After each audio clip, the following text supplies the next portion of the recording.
ang bandila nagihiglat sa inyong atubangan.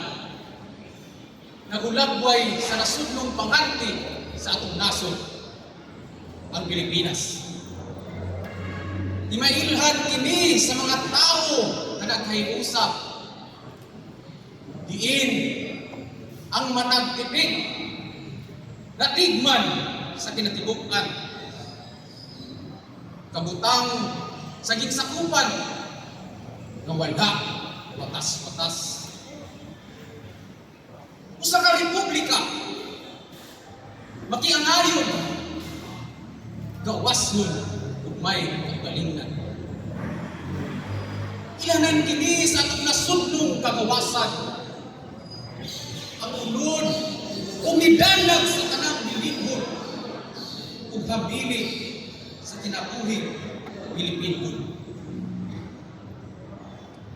Mugna sa gamhanang kamot nga walay ubas. Gihimugso sa mga tao nga may ugmaon sa kagawasan. Ug gitultulan sa diwa sa kapalaran sa mga nasod. Mao kini ang ulod sa atong nasudnong kabilin.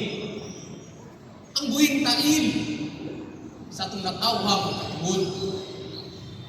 Sa iyang ngalan, nahitala sa kasaysayan ang katukuran ang pangambalay sa atong nasod. Ang iyang kasimot, mulungtag hangtod sa katapusan sa panahon. Ang iyang mga binhi, bukutan lamang kung mahanaw na ng nasod ang mga lahi. Ang iyang adlaw, mao kana ang timailhan sa kinabuhing dayon sa atong nasod. Usa ka tail sa mapananayon kinabuhi nga nagbantay sa kapalaran sa atong mga kaliwatan. Ang 8 ka Biblisiyo nagulagway sa unang 8 ka ginsakupang lalawigan.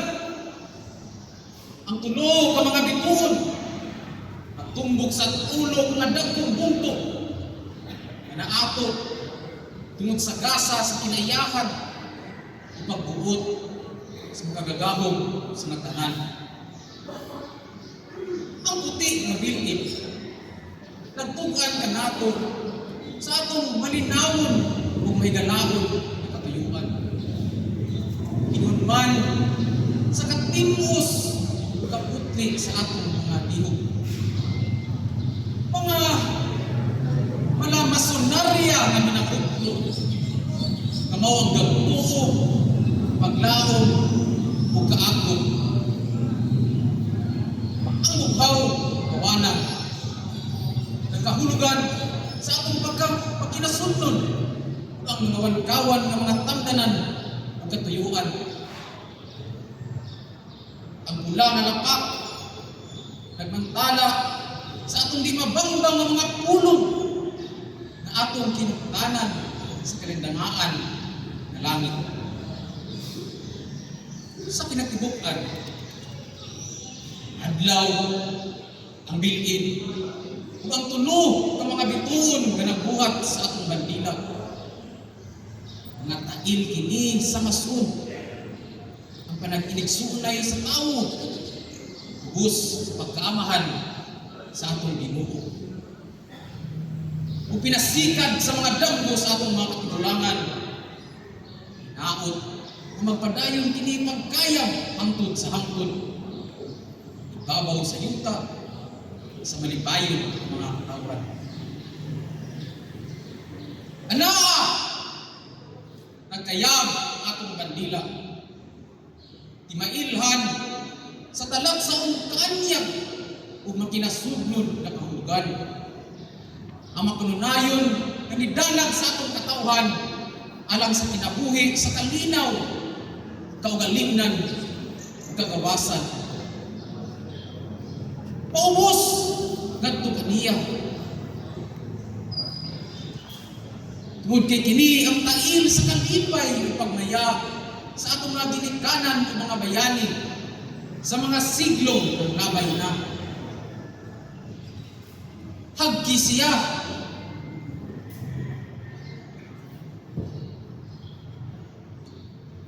Tungod kay kini ang panganti sa mga maisog anak sa atong Raha Sulaiman ug mga Maria Clara. Itapion siya sa inyong dughan. Tungod kay kini ang balaanong bandila sa atong nasod, ang Pilipinas. Ipahiluna siya sa inyong mga kasing-kasing. Tungod kay kini ang tail sa atong nasod nga kanunay nga ibabaw kanatong tanan sa mga panahon sa kabalisong sa kinabuhi. Higugmaan ninyo siya. Tungod kay kini ang bunga sa pagpasakit sa atong mga bayani ug kaigsuonan nga nangapukan alang sa paglaban sa atong nasudnong katungod. Panari ninyo siya. Tungod kay kini ang buhay panag-ingnan sa diwa sa atong mga katauhan. Tahura ninyo siya. Tungod kay kini ang buhay pandong na naglimin sa madugungon o nabitas-bitas ng tayong lawas sa atong mga bayani. Panalanini, pahilingon siya sa atong Ginoo. Tungod kay kini ang bunga sa pagpasakit sa atong mga bayani nga namahulay na karon sa kinabuhing tayo. Isalig siya sa mga gagawon sa katanan nga unta matipingan kini alang kanato sa atong mga anak ug sa mga anak sa atong mga anak aron paghimaya ug pagbanaan ni adtong mga nangamatay alang kaniya aron dili makawag ang ilang